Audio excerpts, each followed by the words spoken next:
Bom dia. Mateus 26. Mateus capítulo 26. Vamos iniciar a partir do versículo 14. Livro de Mateus, capítulo 26, versículo 14.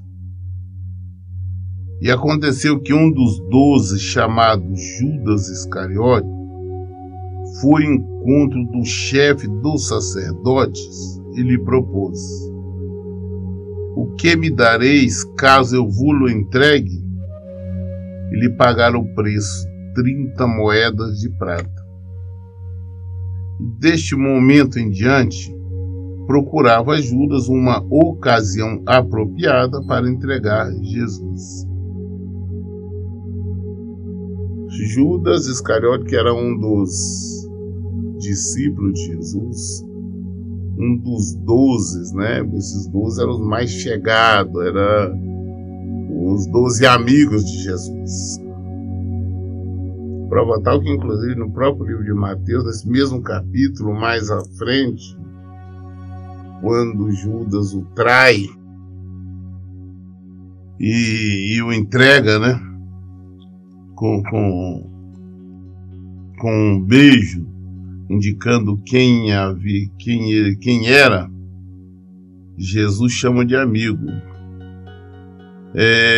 Jesus, lá no versículo 50, não sei, possivelmente nós não vamos chegar no versículo 50, mas quando Jesus diz assim, então aproximando rapidamente Jesus, disse-lhe Judas: eu te saúdo, ó mestre, e lhe deu um beijo.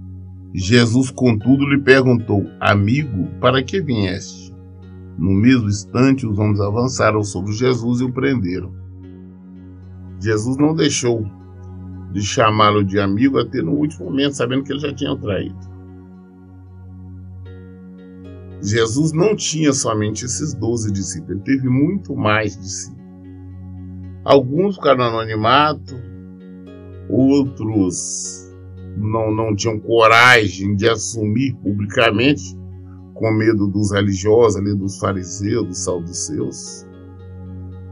Outros ficaram com o Pai de Jesus durante muito tempo e depois o abandonaram.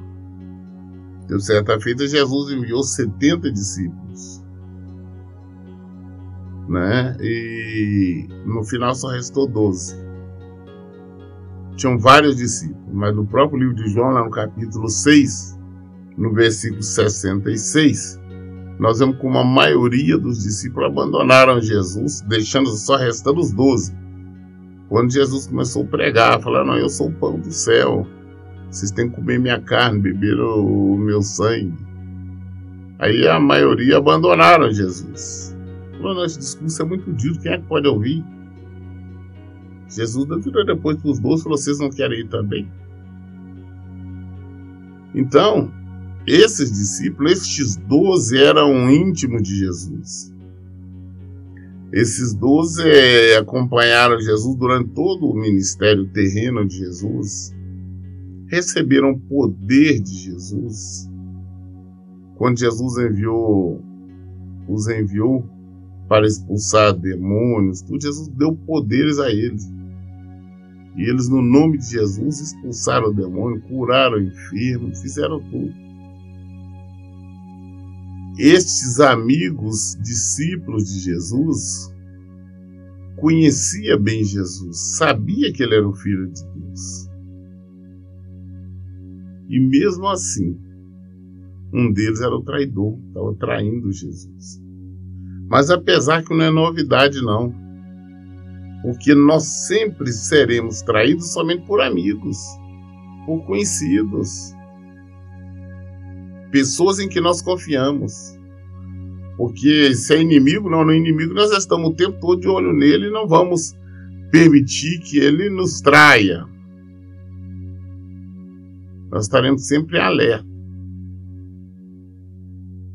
O inimigo nos ataca de maneira direta. E nós sempre estamos esperando ataque da parte dos inimigos, da parte dos adversários. Mas o amigo não. O amigo pega você de maneira inesperada. As pessoas que você confia é que ele trai. Então não é anormal quando fala um amigo traiu, é algo esperado, exatamente isso. Jesus foi traído por um amigo, foi Judas Iscariote. Era um dos 12. Quem é que marido trai esposas, esposa trai marido? E existe algo mais íntimo, mais amigo do que um casal, marido e esposa? A confiança que um tem no outro, dividem tudo, e depois existe o adultério, existe a traição. Então é esperado.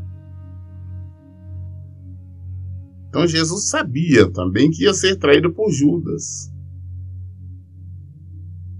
Primeiro, Jesus era Deus, ele tinha essa revelação. Segundo lugar, já estava na Escritura. As Escrituras, os profetas já tinham dito quem iria trair Jesus, como ele ia ser traído, tudo. Ele sabia que a palavra se cumpre. Mas mesmo assim ele deixou Judas. Ele sabia que ia traí-lo, que ia entregá-lo. Mas ele nada fez para impedir ou prejudicar Judas. Mas Judas, na verdade, já traía Jesus há muito mais tempo. Essa aí só foi a maior das traições. Mas ele já era traidor. Por que Judas era traidor? Porque Judas, ele era uma espécie de tesoureiro do ministério de Jesus. Assim como outro ministério, os ministérios de Jesus viviam através de oferta, de donativo. Então o que acontecia? É Judas que tomava conta disso. E ele roubava. E ele roubava Jesus. Isso aí nós podemos ver com ele tomar conta, mas ele roubava Jesus. Jesus sabia disto. Jesus sabia que Judas estava roubando, mas em nenhum momento Jesus o acusou, Jesus ou fez alguma coisa contra ele, simplesmente deixou.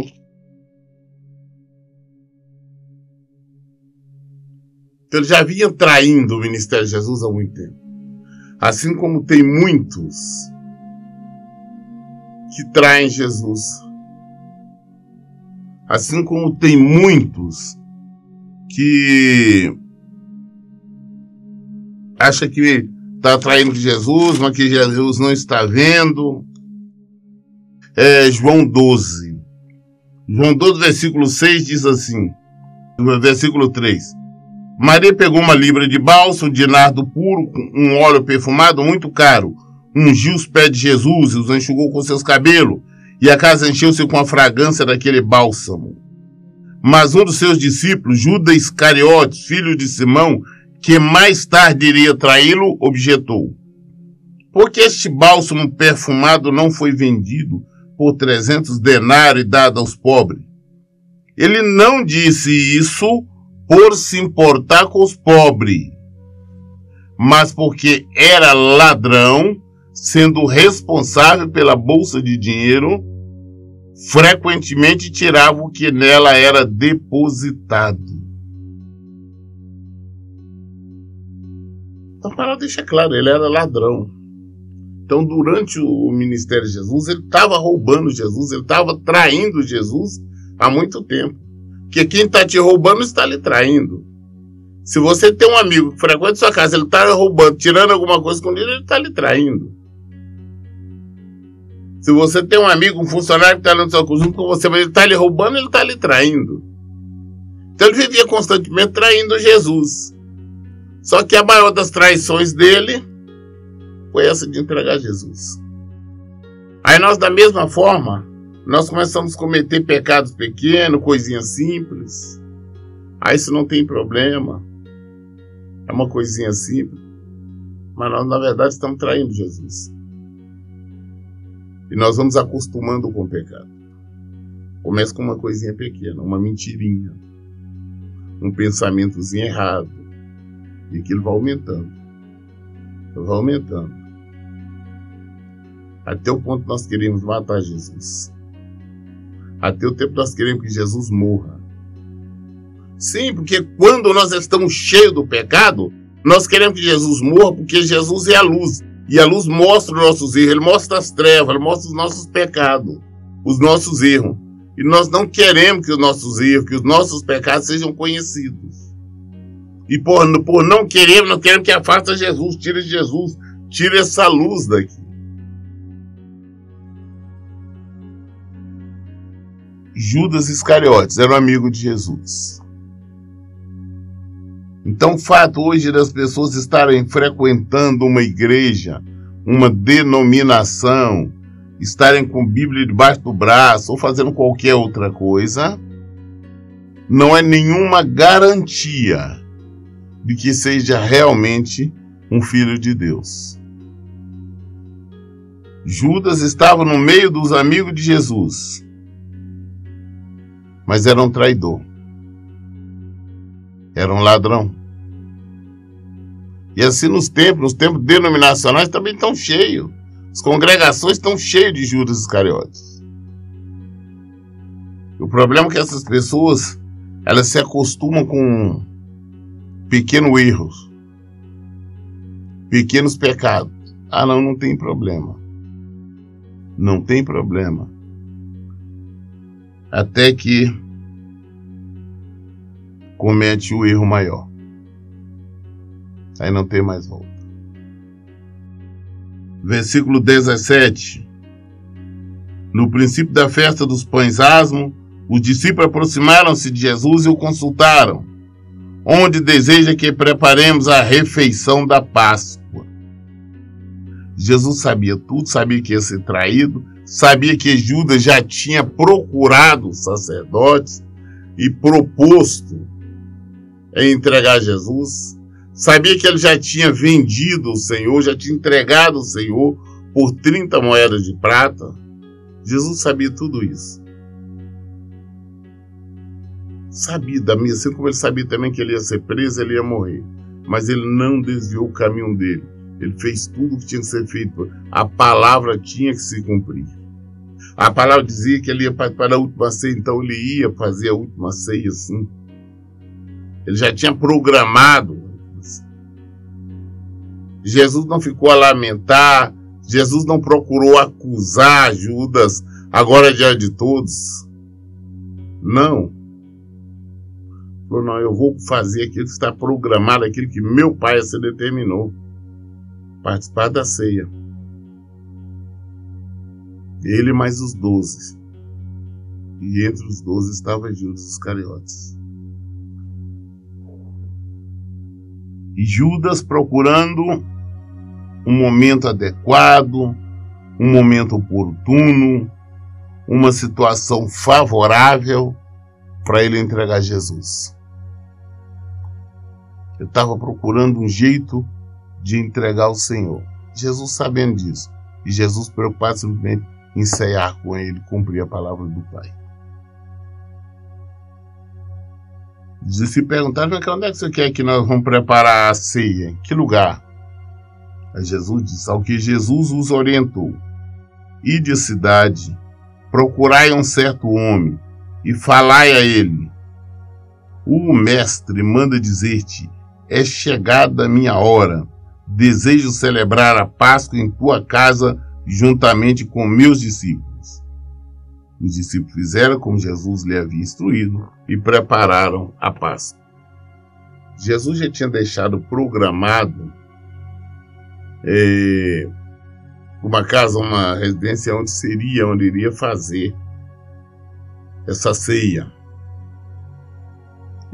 Acredita que tenha sido na casa do pai de João Marcos, e que, inclusive, nos outros evangelhos, fala que Jesus, quando mandou os discípulos, olha, você vai aqui à cidade em frente, lá na cidade vocês vão deparar com um homem com uma vasilha de água. E mesmo porque já era algo anormal naquela época, ficar carregando água, seu trabalho para as mulheres. Mas esse estava com um cantil exatamente para ser uma forma de ser identificado. Você falou, quando você vê, você segue ele até a casa que ela acabou preparar. Chega lá e pergunta, que eles vão mostrar para você um cenáculo já pronto. E assim foi. Eles acharam o lugar, eles prepararam ali então a ceia.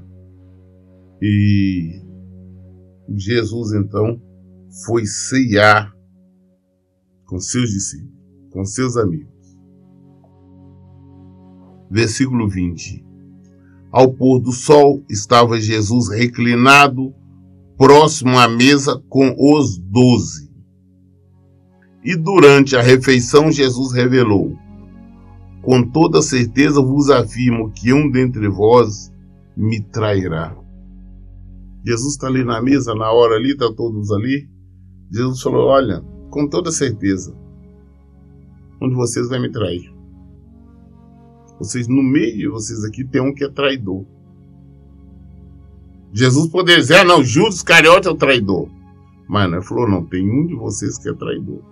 Nós vamos entender o porquê que Jesus disse isso. Por que ele não quis apontar de maneira clara, mas disse, um de vocês é o traidor. Essa declaração, o versículo 22, consternou a todos e começaram a indagar um após outro. Senhor, porventura serei eu? Aí quando Jesus disse assim, então por um, né, dos 12, Senhor, será que serei eu que sou o traidor? Eu que serei o traidor? Porque não que eles tivessem a intenção de trair Jesus, mas poderia, que eles estavam pensando nisso, eles poderiam, por exemplo, ser presos, naquela época eles estavam sendo perseguidos, poderiam ser presos, interrogados e de alguma maneira acabar falando que era Jesus entregando ele ali na dor. Ou poderiam também ser seguidos de alguma maneira, como eles estavam querendo prender Jesus, ou seja, através de algum atos falhos, despercebidos, eles entregaram a Jesus. Por isto é que cada um deles perguntou, Senhor, mas é eu que sou o traidor? Vai ser eu que vou ser o traidor? Não é que eles tenham pensado e falar, não, porque eu posso entregar a Jesus, eu posso trair Jesus, mas não de maneira voluntária como Judas assim estava fazendo. Não desta maneira. E essa era a preocupação deles. Por esse motivo que cada um deles ficaram preocupados. Falou, olha, será que eu que vou ser o traidor? Será eu que vou ser o traidor? Aí Jesus não responde para eles. Jesus disse assim, indicou-lhe Jesus, aquele que comeu juntamente comigo do mesmo prato, este que vai me trair. Falou, aquele que comeu comigo do mesmo prato vai me trair. E o que era a refeição assim naquela época? Era uma vasilha com vinho, né?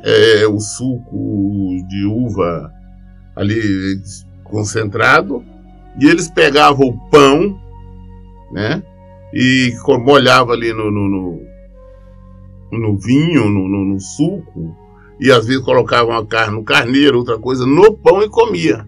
Essa era a refeição típica, a refeição tradicional deles. Quando fala assim, comer o pão, era exatamente por isso, porque 99% das refeições deles tinha que ter pão. Não esse pão nosso, que lá é um pão achatado, tipo um círculo grande, né? E eles abriam ele e colocavam ali a carne, o molho ou qualquer outra coisa. E era só uma vasilha ali, todo mundo pegando da mesma vasilha. Então Jesus falou, não, aquele que vai ter uma comigo no prato. E todos eles tinham enfiado. Ou seja, Jesus ainda não apontou quem era o traidor. Jesus não disse, não, é fulano ou Bertrano. Ele diz, aquele que comeu juntamente comigo do mesmo prato, este é que vai me trair. O Filho do Homem vai como de fato está escrito a respeito dele. Mas ai daquele que trai o Filho do Homem, melhor lhe seria jamais haver nascido. Jesus falou, olha, comigo vai acontecer. Vai acontecer comigo, eu vou ser traído mesmo. Ou seja, você preso, crucificado, vou morrer na cruz. Ou seja, aquele que está escrito. aquilo que está nas escrituras vai acontecer comigo. Mas, ai deste traidor, melhor seria se ele não tivesse nascido. Ou seja, o sofrimento é muito grande que ele vai passar. Ele vai enfrentar um sofrimento terrível. Tão grande que a melhor coisa para ele seria não ter nascido. Olha o que Jesus disse a respeito de Judas. Então, versículo 25, então Judas, que haveria de consumar a traição, só consumar porque ele já tinha iniciado, disse, acaso seria eu meu mestre? E Jesus afirmou-lhe, sim, tu declaraste. Jesus falou, olha como é que o traidor é cara de pau. Ele falou, não, acaso seria eu o meu mestre, chamando Jesus de mestre ainda? Acaso seria eu meu mestre? Eu falei, não, é você que está dizendo. Ou você que está falando. Né? Jesus não quis apontar, não é você sim. Não, ele falou, não, é você que está falando. Você que está dizendo. Por quê? Jesus apontaste de maneira clara ali para que todos os outros 11 entendessem que Judas era o traidor. Eles poderiam tentar alguma coisa contra Judas. Poderiam querer fazer alguma coisa e com certeza ia querer acabar atrapalhando os planos de Deus. Os planos de Deus era que Jesus realmente fosse traído, fosse crucificado. É o que estava nas Escrituras. A Escritura ia se cumprir, como Jesus mesmo afirmou no versículo anterior. Vai se cumprir, mas ele vai pagar. O traidor vai pagar. Seria melhor que ele não tivesse nascido. Versículo 26. Enquanto comiam, Jesus pegou um pão, deu graças, quebrou e o deu aos seus discípulos, recomendando, tomai, comei, isto é o meu corpo. Essa última ceia de Jesus estava mostrando, falou, olha, pegou o pão, partiu ali, né, quebrou, que é um pão redondo, tipo um círculo, né? Pegou um pedaço ali, quebrou, deu um pedaço para cada um, falou, toma aí, coma, isso é o meu corpo que vocês estão comendo. E olha o que ele diz mais.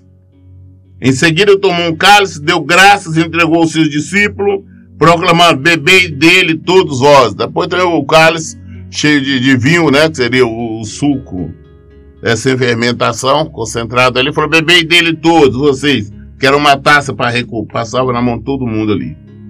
Pois isto é o meu sangue da aliança, derramado em benefício de muitos para a remissão do pecado. Por isso está simbolizando o meu sangue, que é derramado por muitos, para a remissão do pecado, para tirar o pecado. E eles beberam. E vos afirmo que de agora em diante, não mais tomarei deste fruto da videira até o dia em que beberei o novo vinho convosco no reino do meu Pai. Falou, olha, é a última vez que eu bebo vinho aqui com vocês, não tem mais ceia, nada disso. Eu já sabia que estava chegando o momento dele, sabia que logo depois seria preso. E que não mais deveria vir. Falou, gostando enquanto com você lá em cima no reino. Versículo 30, interessante, que diz assim, e assim, após terem cantado um hino de louvor, saíram para o Monte das Oliveiras. Você vê Jesus pregando o tempo todo. Você só vê ele uma vez, aqui. Somente aqui. No versículo 30 de Mateus 26. Quando fala que ele cantou um louvor. Jesus louvou uma vez. Pregou inúmeras vezes. A palavra do tempo todo. O louvor foi uma vez. Aí quando me deparo com igrejas, que o negócio é uma cantoria o tempo todo, cantoria de lá, cantoria de cá. Eu não vejo isso na Bíblia. Porém, depois lá nós vamos ver com os discípulos, né? Os Atos dos Apóstolos, nós não vemos isso. Depois da ceia, Jesus cantou um hino, junto com seus discípulos. Cantaram um hino. Não foram vários hinos, não. Cantaram um hino e foram para o Monte das Oliveiras. Versículo 31. Então Jesus revelou, ainda esta noite todos vós me abandonareis, pois assim está escrito, ferirei o pastor e as ovelhas do rebanho serão afugentadas. Todavia, depois de ressuscitar, seguireis adiante de vós rumo a Galileia. Jesus falou: olha, ainda esta noite todos vocês vão me abandonar. Porque é o que está na palavra. A palavra diz isso. Como ele diz, pois está escrito. Não falou, ferirei o pastor e as ovelhas do rebanho serão afugentadas. Então Jesus, o mestre, o filho de Deus, o próprio Deus falando, falou: olha, vocês vão me abandonar esta noite. Todos vocês vão fugir, vão me deixar sozinhos. Por quê? Porque está escrito. Porque a palavra se cumpre. A palavra é a verdade. Mas aí às vezes as pessoas querem questionar a palavra de Deus, assim como Pedro agora. Porque se a palavra de Deus diz alguma coisa que eu sou isso, eu acredito que eu sou. Se diz que eu não sou, eu acredito. Se diz que vai acontecer isso comigo, eu sei que vai. Se diz que não vai acontecer, eu sei que nada pode acontecer. Mas aí Pedro tomou a palavra e Jesus falou: vai acontecer isso, vocês vão me abandonar, eu vou ser morto, mas eu vou adiante de vocês. E depois, quando Jesus ressuscitou, ele cobrou isso, né? Eu vou adiante de vocês para o rumo da Galileia. Ou seja, está falando com eles exatamente o que vai acontecer. Mas olha, no versículo 33, respondeu-lhe Pedro: ainda que venhas a ser motivo de escândalo para todos, eu jamais te abandonarei. Ele falou: não, ainda que todo mundo seja escândalo, todo mundo abandone, eu jamais te abandonarei. Falou bobagem, que ele falou contra a palavra. Jesus falou na palavra. No versículo anterior, Jesus disse: ainda está, porque pois assim está escrito. Falando da palavra, se está na palavra, não adianta eu falar: não, mas eu sei que eu não vou fazer. Não, eu não sei. Eu não sei. Se a palavra está dizendo, ela que é a verdade, não sou eu. Não é o que eu penso, o que eu sinto, o que eu acho, mas sim o que a palavra diz. Pedro se agarrou: não, que eu seja motivo de escândalo, todo mundo se escandaliza, eu jamais vou te abandonar. Jesus vai confirmar com ele.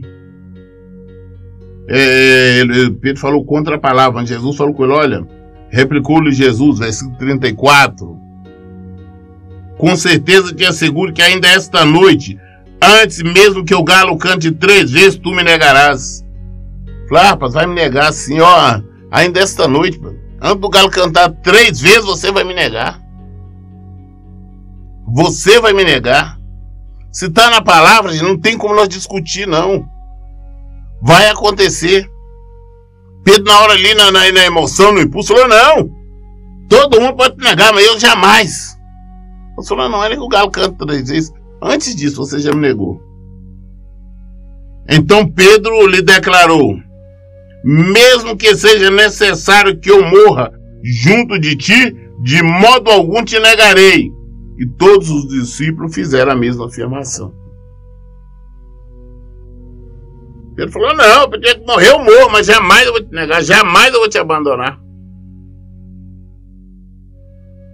Afirmação tola, inadequada, falando contra a palavra de Deus. Aí, ainda mais, conduziu todos os outros discípulos também a fazerem a mesma afirmação, a mesma coisa.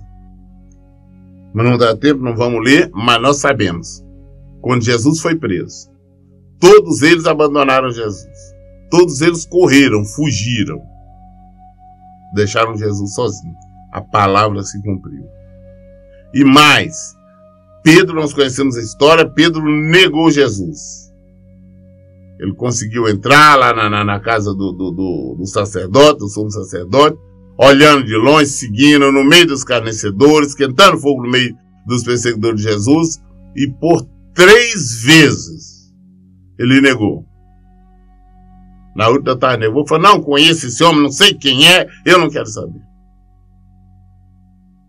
Ele negou Jesus. A palavra se cumpriu. Temos que entender que a palavra se cumpre.